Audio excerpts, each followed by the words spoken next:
I got so much motherfucking. Teman-teman, Istana Maimun merupakan salah satu destinasi wajib yang dikunjungi saat kalian berada di Medan.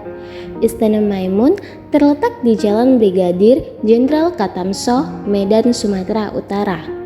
Istana Maimun buka setiap harinya pada pukul 8 sampai pukul 18.00 waktu Indonesia Barat, dan di hari Jumat tutup dari pukul 12 sampai 14 waktu Indonesia Barat.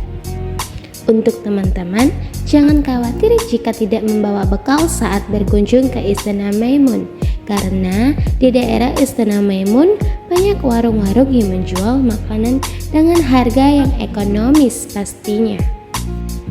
Ini Istana Maimun tampak dari depan. Nah, di saat saya berkunjung ke Istana Maimun lapangannya sedang dibuat panggung untuk acara pada pergelaran budaya di hari selanjutnya. Istana Maimun merupakan salah satu peninggalan bersejarah dari Kesultanan Delhi yang berdiri pada abad ke-19. Pembangunan Istana Maimun dimulai pada tahun 1887 dan selesai pada tahun 1891. Wah, begitu lama ya untuk menyelesaikan pembangunan Istana Maimun, membutuhkan sekitar 4 tahun. Istana ini didirikan oleh Sultan Delhi ke-9, yaitu Sultan Mahmud Al-Rashid Perkasa Alam. Bangunan istana ini menggabungkan arsitektur Melayu, Islam, dan Eropa. Istana Maimun terkenal dengan keindahan arsitekturnya yang megah dan warna-warni. Bangunannya memiliki gaya arsitektur melalui dengan sentuhan Eropa dalam beberapa elemen desainnya.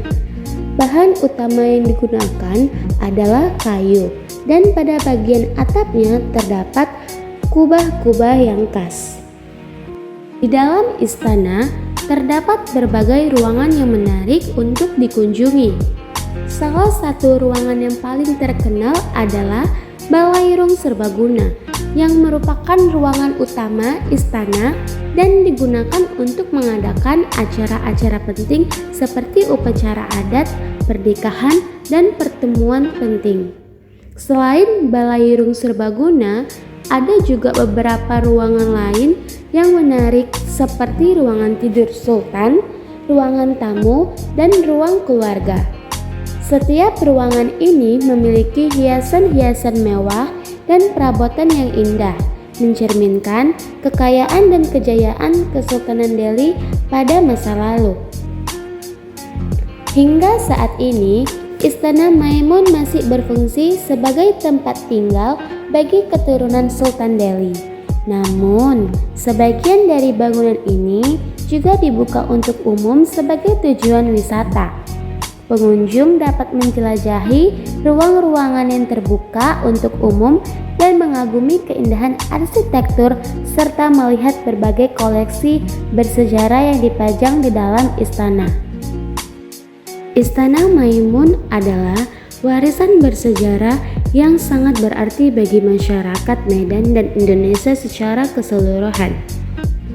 Pengunjung dapat merasakan nuansa kerajaan dan mempelajari lebih lanjut tentang sejarah Kesultanan Delhi saat mengunjungi Istana Maimun. Dengan keindahan arsitektur dan cerita di baliknya, Istana Maimun menjadi salah satu destinasi wisata yang menarik bagi pengunjung yang ingin merasakan atmosfer sejarah Medan dan melihat kejayaan Kesultanan Delhi yang dulu pernah berkuasa. Yuk teman-teman ke Istana Maimun, hanya membutuhkan uang 10.000 saja untuk masuk ke dalam Istana Maimun.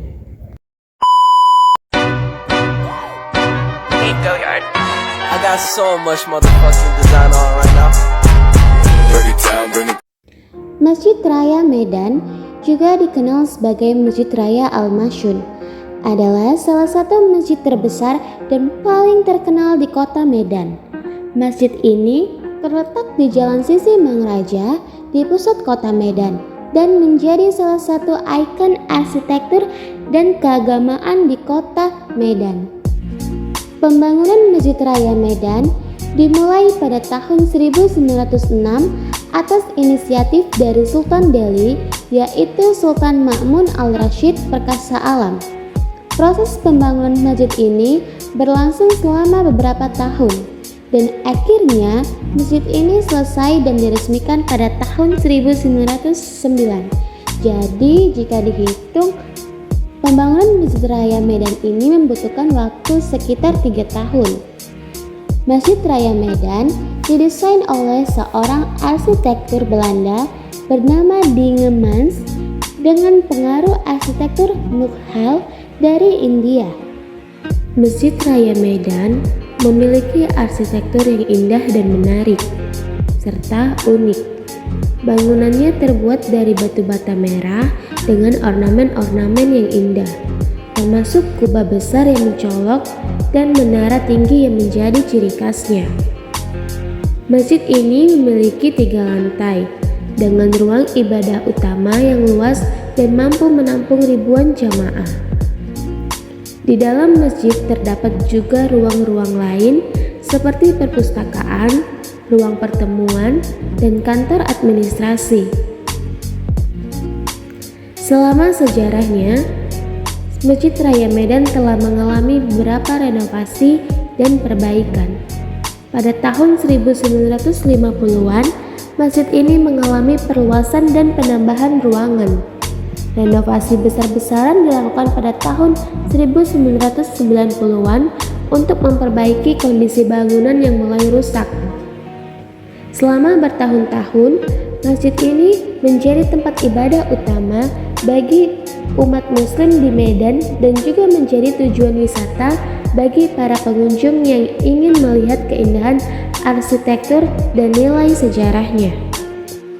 Nah, di Masjid Raya ini juga terdapat makam-makam pahlawan yang berada di samping Masjid Raya. Masjid Raya Medan tidak hanya berperan sebagai tempat ibadah, tetapi juga sebagai pusat kegiatan keagamaan dan sosial. Setiap tahun, masjid ini menjadi tuan rumah untuk berbagai acara keagamaan, seperti tarawih dan sholat Id, serta menyelenggarakan berbagai kegiatan sosial dan pendidikan untuk masyarakat sekitar. Masjid Raya Medan telah menjadi simbol penting bagi umat muslim di Medan dan menjadi salah satu yang menarik bagi wisatawan yang mengunjungi kota ini. Dengan keindahan arsitektur dan nilai sejarahnya, masjid ini terus memainkan peran penting dalam kehidupan masyarakat Medan.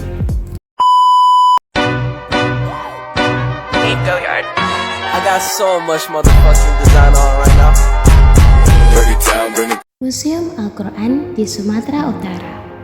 Museum yang berada di Jalan William Iskandar Muda, Deli Serdang ini beroperasi setiap hari Senin sampai Sabtu mulai pukul 9 waktu Indonesia Barat. Pengunjung cukup bayar 15.000 untuk umum. Sementara pelajar atau mahasiswa hanya 5.000 sudah bisa mendapatkan ilmu pengetahuan baru soal peradaban Islam di Sumatera Utara.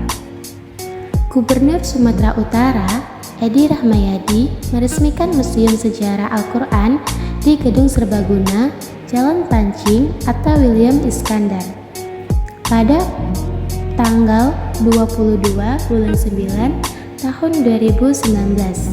Sedikitnya ada 22 mushaf kuno yang berhasil dikumpulkan dari berbagai sumber menjadi koleksi museum tersebut. Ikhwan Azhari mengatakan bahwa dirinya merasa khawatir dan marah saat disebutkan bahwa Sumatera Utara tidak memiliki mushaf Al-Quran. Padahal Barus yang ada di Kabupaten Tapanuli Tengah dinobatkan sebagai pintu masuknya Islam pertama kali di Indonesia. Makanya saya kejar terus dan cari terus. Setelah dibuktikan dan diteliti, barulah diakui bahwa mushaf yang kita dapatkan ini punya nilai sejarah yang cukup kuat. Jadi, Sumut juga punya mushaf. Nah, tujuan didirikan museum ini ialah untuk menambah pengetahuan bahwa Sumatera Utara memiliki sejarah dan peradaban Islam di masa lalu.